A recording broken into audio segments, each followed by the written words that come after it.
આપણા સૌનું ભવિષ્ય અને જે રાજની પરિવાર સાથેની પરંપરાને જાળવવા રાખીને એ પરંપરાને આગળ વધારવા માટે એક બાજુ આપણા બાપુ શક્તિસિંહ ગોહિલ બાપુનું નેતૃત્વ છે,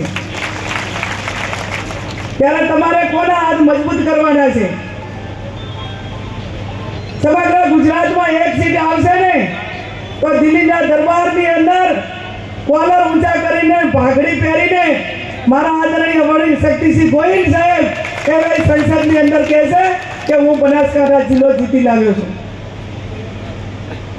આમ તો સાહેબ બાપુ પેલા 5 લાખના દાવા કરતા હતા કે અમે તો બધી 5 લાખ પ્લસની સીટો જીતીએ છીએ। પુણ્યપૂર્વક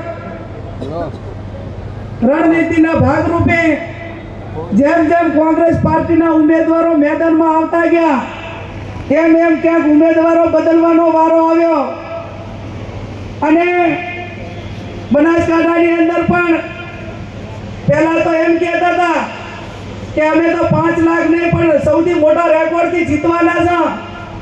હવે તો 1 મહિનાની અંદર ગુજરાત પ્રદેશના ભાજપના પ્રમુખને અને રાજ્યના મુખ્યમંત્રીને બનાસકાંઠાની અંદર અપડાઉન કરવું પડેલું। તમામ સંસાધનો સામે લગાવી દીધા, એક બાજુ જનશક્તિ ને એક બાજુ ધનશક્તિ, એક બાજુ સંસાધનો ને એક બાજુ સિદ્ધાંતો। જ્યાં સિદ્ધાંતો હોય ને જ્યાં જનશક્તિ હોય ને ત્યાં કોઈ પણ પ્રકારની બીજી જરૂર પડતી નથી। ત્યારે સંસાધનો વાપરી ચૂક્યા, ગુજરાતના નેતાઓને બધાને લાવી ચૂક્યા અને હવે આવતીકાલે તમારે એમને પોતાને બનાસકાંઠામાં એક ગરીબ સમાજની દીકરીને હરાવવા માટે દેશના વડાપ્રધાનને આવવું પડે। આનાથી મોટી તાકાત બનાસકાંઠાની કઈ હોઈ શકે? ત્યારે આપ સૌને મારી 2 હાથ જોડીને વિનંતી છે કે આજે આ તમારું જે મામેરું, મારું જે મામેરું તમે બધા ક્ષત્રિય સમાજે ભર્યું છે એ મામેરાની મર્યાદા હું સમજુ છું। કોઈ બેન દીકરીના માથા ઉપર જાગીરદાર સમાજ, સર્વ સમાજ, ક્ષત્રિય સમાજ એના માથામાં ચૂંદડી ઓઢાડે, એ ચૂંદડીની શાન બાન ને મર્યાદા શું છે એ હું ખૂબ જવાબદારીપૂર્વક સમજુ છું અને આ તમારી ચૂંદડીને ક્યાંય આંચ નહીં આવવા દઉં એની હું આપ સૌને ખાતરી આપું છું। આજથી મારી જવાબદારી ઘણી મોટી વધી જાય છે। મારે રાજકારણ પૂરતું સીમિત ન રહીને આ તમામ સમાજોની પરંપરાઓ, મર્યાદાઓ એક બેન દીકરી માટે, એક મહિલા તરીકે મારે કેટલું જ કરવાનું હોય આ જવાબદારી આજે મોટી મારા શિર ઉપર, માથા ઉપર જાગીરદાર સમાજે નાખી છે અને જાગીરદાર સમાજે નાખી છે। ત્યારે આપ સૌ બળદેવજીએ કહ્યું એ પ્રમાણે આજે તમે અમને ચૂંદડી માતા માથે ઓઢાડી સમર્થન આપ્યું। હવે 7મી તારીખે 5 વાગે 6 વાગ્યા સુધી એક પણ બનાસકાંઠાનું બૂથ રેડું ના રાખતા ત્યારે આ ચૂંદડીની લાજ રહેશે।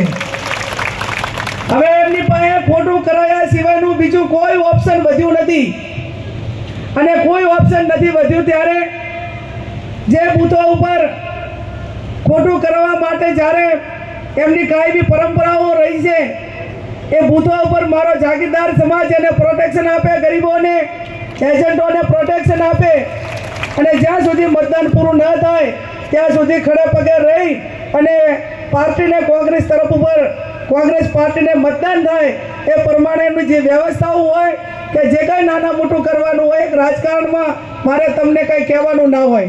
અને જાગીરદાર સમાજમાં મારે એક ઠાકોર સમાજની દીકરી તરીકે રાજકીય વાત કરવી એ હું પોતે પણ યોગ્ય માનતી નથી।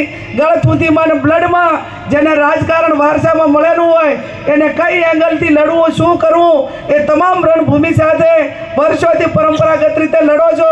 ત્યારે હું એટલું જ કહું કે તમારી બેન દીકરીને વિજય બનાવજો અને આજે હું તમને બધાને આ ડીસાની જગ્યા ઉપરથી, ડીસાની ધરતી ઉપરથી ખાતરી આપું છું કે આજે ક્ષત્રિય સમાજ સમગ્ર 18 આલમ 36 કોમ ઠાકોર સમાજની દીકરીને મદદ કરે છે।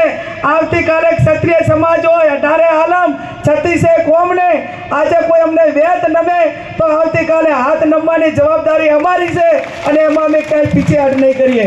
અને લાસ્ટમાં માં જગદંબા ભવાનીને પ્રાર્થના કરું, અમને મારા ભાઈઓના વીરોના પધામણા કર્યા, વળામણા કર્યા, એમના એક પરંપરાગત રીતે ભામણા લીધા। માં ભવાનીને પ્રાર્થના કરું કે હે માં ભવાની જગદંબા, હે માં અંબાજી, મારા ક્ષત્રિય સમાજની એકતાને ક્યાંય નજર ના લાગે, એ જ શબ્દ સાથે આપ સૌનો ખૂબ ખૂબ આભાર। ખૂબ ખૂબ આભાર બેનશ્રીનો।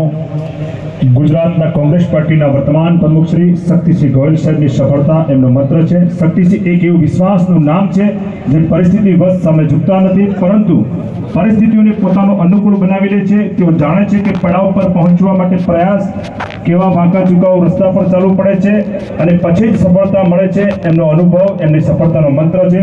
સફળતા રાતોરાત નથી મળતી, રાજનીતિની લાંબી સફરમાં એમને